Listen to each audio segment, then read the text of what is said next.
DNR news and awareness channel. ఈరోజు వార్తల్లోని ప్రధానాంశాలు. ఏపీలో చేనేతలకు పండగ వాతావరణం, 90% రాయితీ. ధర్మవరంలో 35 కోట్లతో మెగా క్లస్టర్ ఏర్పాటు. దీని ద్వారా 10,200 చేనేత కార్మికులకు లబ్ధి. ఏపీలో కొత్త రైళ్లు వెళ్లేందుకు పొడవైన సొరంగం. దక్షిణ భారతదేశంలోనే తొలిసారిగా 7.5 కిలోమీటర్ల మేర పొడవైన సొరంగం. నెల్లూరు, అన్నమయ్య జిల్లాల్లోని సరిహద్దు ప్రాంతాలకు మహర్దశ. 470 కోట్లతో త్వరలోనే పనులు ప్రారంభం. ఏపీలో కొత్త నేషనల్ హైవే కత్తిపూడి నుంచి ఒంగోలు వరకు 216వ జాతీయ రహదారి విస్తరణకు సన్నాహాలు. 380 కిలోమీటర్ల మేర ఈ రహదారి 4 లైన్లుగా అభివృద్ధి. డిపిఆర్కు గ్రీన్ సిగ్నల్. ఏపీలో కొత్త రైల్వే స్టేషన్. ప్రకాశం జిల్లాలోని ఒంగోలు, దొనకొండ మధ్య కొత్త రైల్వే స్టేషన్ ఏర్పాటుకు సన్నాహాలు. గ్రీన్ సిగ్నల్ ఇచ్చిన డిపిఆర్ తయారీకి అంగీకరించడంతో జిల్లా వాసుల్లో చిగురించిన ఆశలు. భూభారతి చట్టం కేసు చేసిన మేలు. సూర్యాపేటలో 9 గ్రామాల రైతుల చేతికి 3,000 ఎకరాల భూములు.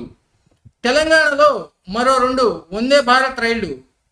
నాందేడ్, పూణే నగరాల మీదుగా తెలంగాణకి పరుగులు తీనున్న వందే భారత్ రైళ్లు. మంత్రి సీతక్క చొరవతో మండల, గ్రామీణ ప్రాంతాల్లోని రోడ్లకు మహర్దశ. రోడ్ల వెడల్పుకు 12 కోట్లు మంజూరు చేసిన రేవంత్ సర్కార్. సింగరేణి కార్మికులకు దసరా కానుక. బోనస్ ప్రకటించిన రేవంత్ సర్కార్. ఒక్కో కార్మికుడికి దాదాపు 2 లక్షల లబ్ధి. తెలంగాణ సర్కార్ కీలక నిర్ణయం. ఒకేసారి 2,856 ఫ్లాట్లను వేలం వేసేందుకు ఏర్పాట్లు. వీటిలో కీలకంగా మారనున్న triple bedroom deluxe, 3 BHK, 2 BHK double bedroom ఫ్లాట్ల వేలం.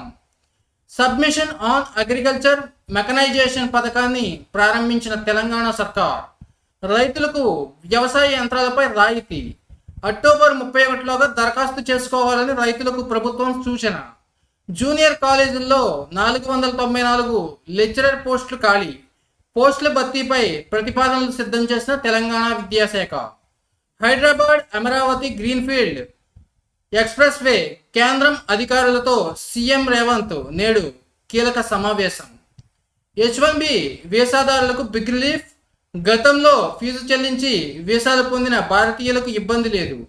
కొత్తగా అప్లై చేసుకునే వాటిపైన ఈ $1,00,000 అనేది వన్ టైం ఫీజుగా స్పష్టం. నాస్కామ్ కీలక ప్రకటన. ఆసియా కప్లో పాకిస్తాన్ ఘోర ఓటమి. 6 వికెట్ల తేడాతో సూర్యసేన ఘన విజయం. చితకొట్టిన అభిషేక్ శర్మ. ఇప్పటి వరకు T20లో ఆడిన 300